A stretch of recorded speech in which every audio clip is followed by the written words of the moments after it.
Hey there, everyone. How are you doing today? So, first and foremost, I got tired of my ballooning hair and just shaved it all off. Well, most of it off. So, yes, new haircut. Thank you very much. Second, doing this video a little bit later because it is Thursday, and on Thursdays, I have a 7 a.m. interview with Jonathan Twomley. You got to check that one out. We had a big debate about what's the likely outcome of everything going on in 18 months. So I really enjoyed that conversation. And just a little hint, we kind of disagreed. So it will be interesting to see what you think of that interview, which I will be uploading in the next hour or so. So check out that one. But again, the news of the day, the Daily Millionaire news. Again, shout out to Gary Vee and Nipsey Hussle for giving me the idea about this 6 months ago or so. We got to talk about new unemployment claims. You have probably seen the numbers already. New claims came in at 5.245 million. So you got to put that in context. On the positive side, it's trending down, right? We posted the high 2 weeks ago at 6.9. We had 6.6 last week and 5.2 this week.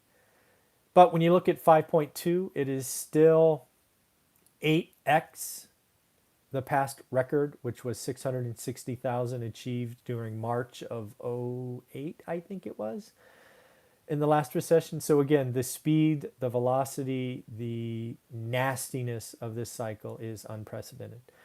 We now have had 22 million, roughly 22 million new unemployment claims in a month. Yes, definitely rest in peace, Nipsey. He was taken definitely too soon. But yeah, 22 million. If you do the rough math on what a likely unemployment number is that will be posted at the end of April, it's scary, right? It's going to be over 20%, which is very depression area. I think we peaked in the Great Depression at 24, I think it was. I need to go back and look at that, but it was something in the low 20s. Continuing claims went up to almost 12 million, so it's just not good. But on the positive side, there was concern that we would see a number significantly above 5 million because people were having trouble, frankly, logging in and filing. So that is good news. I certainly hope the trend continues next week and we see a number maybe in the 3 million range. No matter how you cut it, though, 3 million new unemployment claims is terrible, right? It's 5x the past record for a month. So we've got to realize that these numbers are eye popping. But we got to get through it. We got to continue the downtrend so we can come out of this and start adding, start putting people back to work. New housing starts. One rental at a time sounds like it would take forever. Got to read the book, man. It only took 15 years. Relax, it's fine. Um, new housing starts. It's for March, so again, this number is horrible. But can you believe what April is going to be?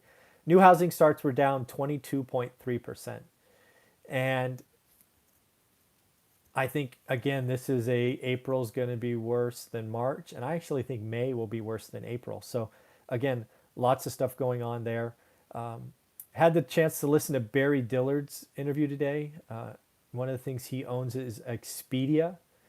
And I think there's a lot of reading between the lines that we should just realize that we're starting to see this second order derivative impact of this. So obviously, we should all know by now that travel is taking a whack, right? Hotels, airlines, cruise lines. It probably doesn't take a great person to realize that Expedia is going to be in trouble. But to hear Barry Diller talk about Expedia and revenue going essentially to zero, is interesting. Um, it is. It should be. I guess the thing I want to point out is he talked about his advertising budget. I don't know if you know this, but Expedia used to spend $5 billion on ads. Thank you. Yeah, I got frustrated. But yeah, Expedia used $5 billion on ads. He said they're going to spend significantly less than $1 billion this year. What I take from this is, that's 80% cut. But what I ask myself is how many other businesses are like Expedia that are simply not going to be advertising? And then the second derivative of impact on this is what happens to Facebook and Google and Twitter and all these companies that you and I look at as I don't can't be impacted by this. They're going to be impacted by this. Facebook, Google, Alphabet, right? I don't know if you caught this, but there was an article, I think it was yesterday, and talking about Alphabet is freezing hiring and reducing some expenses. This is Alphabet. This is Google, right? The company that we think can do no wrong and just prints money. I don't think they come up with that article if they're not shocked by the drop in advertising. I don't think we're appreciating just the impact of the second order derivative impact here. So I thought Barry Dillard's interview was interesting. I'm actually going to do a second live stream just on all the stuff. I have a page of notes from that 20-minute interview. So I'm going to do a second live stream just like that. So yeah, that's pretty crazy.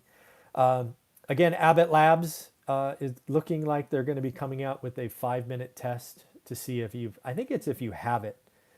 Which is interesting. They're going from 3 million views or 3 million a month to 20 million run rate, but we're going to need hundreds of millions of these tests. People are going to have to be tested multiple times a week. So lots of stuff coming. Again, kind of on a positive note, right? Positive information is starting to dominate. Germany, of all places, is looking to reopen their country on Monday, at least slowly. This is something that we have to watch. We have to watch how it goes. We have to wish them well. We have to wish Germany well. They're going to start opening their country on Monday. And all we can do, folks, is hope they don't have a second impact and they need to go back, because that would be a great opportunity missed by some. Some other notes I've seen today is it looks like New York City is asking for a bailout because their tax revenues are down and down substantially. Looks like they are asking for $7.4 billion in bailout. Municipalities are getting hammered. They're obviously going to get what they need. They have to keep fire and police and all of these things going. Lastly, there was a hedge fund leader. I didn't note his name down because I didn't know who he was, but basically saying stocks aren't done. He was highlighting that he expected a 50% fall from the February highs, which is kind of the number that you and I have been talking about. I think this bounce we've had in the last couple of weeks has been artificial, and I've actually said manipulated. So I don't think we're over. I think more and more people are realizing that it has to fall more. There's just more pain to be felt earnings. On the Germany front, it'll be interesting to see how they open it. I doubt it's going to be border driven. You got to realize this is going to be a crawl, walk, run thing. I believe they're just going to open up small stores, let people roam very locally first. I don't imagine they're going to allow plane full of tourists from other countries to come in. That would be problematic for all kinds of reasons.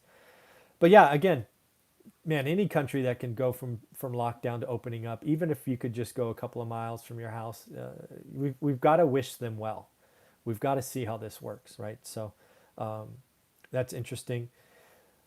Again, this is we're going to have some bad economic news, folks. I don't know what else to tell you. The health events, I talked about it ad nauseum. We were going to have 2 weeks of just atrocious news. We're going to start having positive news like Germany opening, the Abbott tests, a downtrend in unemployment claims. But we are going to start to print some ugly economic news once they're April driven. We're probably going to start to see that late next week and the week after. So get used to seeing things like worst ever. And we just haven't had the earnings cuts and dividends being cut and those kinds of things. So it's going to be interesting. The other thing that I'm thinking about, this is something that concerns me. And again, it's just about looking into the future, is if, this is a big if, this gets better in the summer here, what happens when it becomes winter in the southern hemisphere?